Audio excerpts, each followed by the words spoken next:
Ju njohim me përmbledhjen javore të lajmeve. Kjo është Radio 7.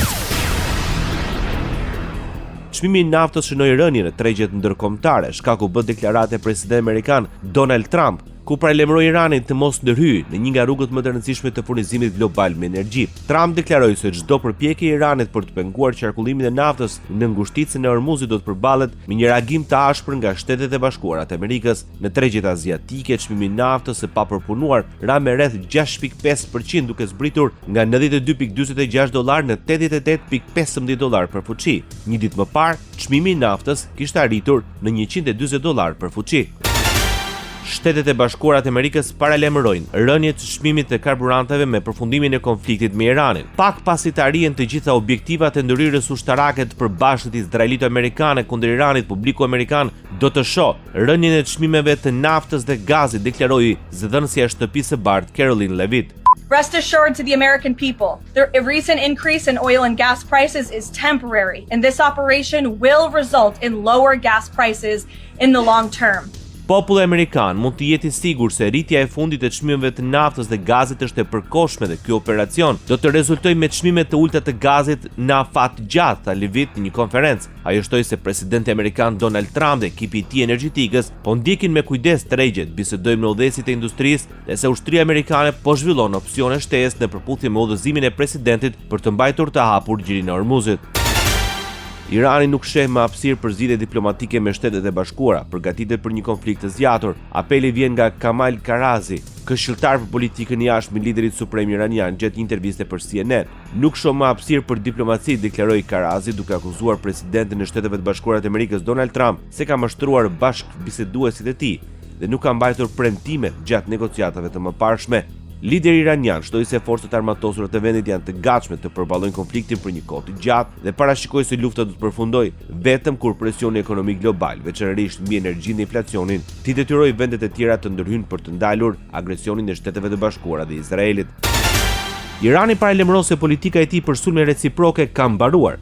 Një zëdhënës e selisë së komandës ushtarake të Teheranit tha se politika tani do të jetë sulm pas sulmi. Zëdhënësi Ebrahim Zolfaqari deklaroi se Irani nuk do të lejojë as dhe një litër naftë të kalojë nëpër ngushticën e Hormuzit për të arritur në Shtetet e Bashkuara të Amerikës, Izrael dhe partnerët e tyre, sipasi çdo anije apo cisternë e lidhur me to do të jetë një objektiv legjitim. Përgatituni që fuqia e naftës të jetë $200 sepse çmimi i naftës varet nga siguria rajonale, të cilën e keni destabilizuar, shton zëdhënësi i komandës ushtarake të Teheranit. Irani kërcënon me sulme akmarrëse ndaj qendrave bankare amerikane dhe izraelite në rajon pas një sulmi ajror ndaj një banke në Teheran.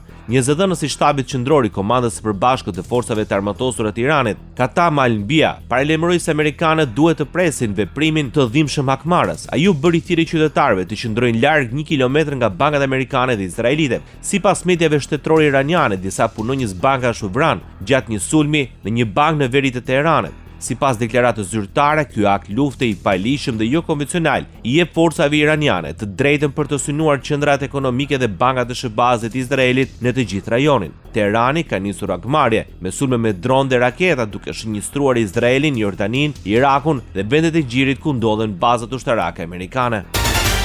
Irani kërcënoi të dielën se mund të godasë infrastrukturën e naftës në rajon nëse Izraeli vazhdon sulme ndaj veprave energjetike në vend. Në paralajmërimin që vjen nga Garda Revolucionare thuhet nëse sulmet vazhdojnë, masat e ngjashme mund të ndërmerren ndaj objekteve energjetike në rajon. Autoritetet iraniane paralajmëruan gjithashtu se përshkallëzimi i konfliktit mund të çojë çmimin e naftës në $200 për fuqi.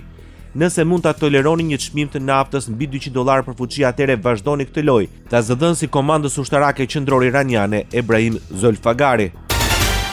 Merr zyrtarisht detyrën Mojtaba Khamenei, djali i Ali Khameneit, i cili u vran nga sulmet e Shteteve të Bashkuara të Amerikës dhe Izraelit më 28 shkurt. Ai u zgjodh nga Asambleja e Ekspertëve, udhëheqësi i ri suprem i Iranit. Asambleja u bën thirrje të gjithë popullit fisnik iranian, veçanërisht elitave dhe intelektualëve të botës fetare dhe akademike të zotohen për besnikëri ndaj udhëheqjes dhe të ruajnë unitetin ndaj boshtit të kujdestarisë, përfundon deklarata. Me herët, Izraeli ka paralajmëruar se çdo zgjedhje e mundshme nga Këshilli i Ekspertëve si pasuesi Ali Khamenei do të vijojë të mbetet shënjestër. Departamenti Amerikan i Shtetit u ka kërkuar diplomatëve amerikanë Arabin Saudite të largohen nga vendi.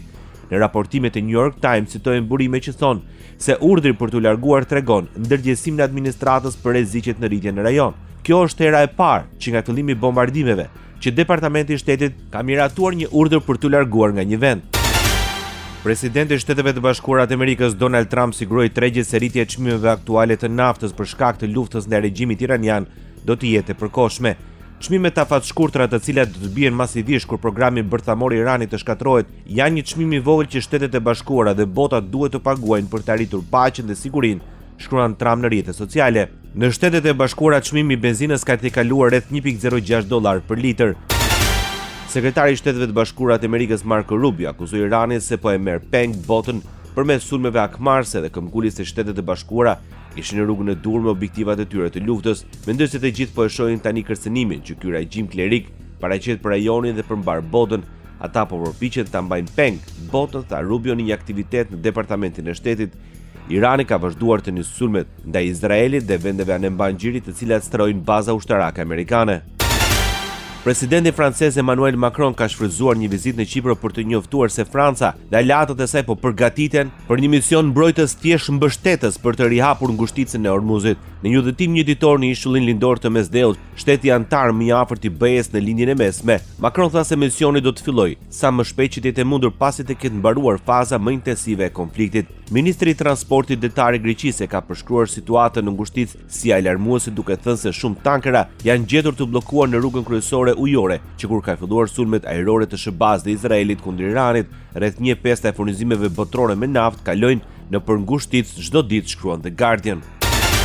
Franca kërkon nga Irani të ndalojë sulmet ndaj vendeve të rajonit. Presidenti francez Emmanuel Macron pas një bisede telefonike me presidentin iranian Masoud Pezeshkian theksoi domosdoshmërinë që Irani të ndërpresë menjëherë sulmet e tij kundër vendeve në rajon.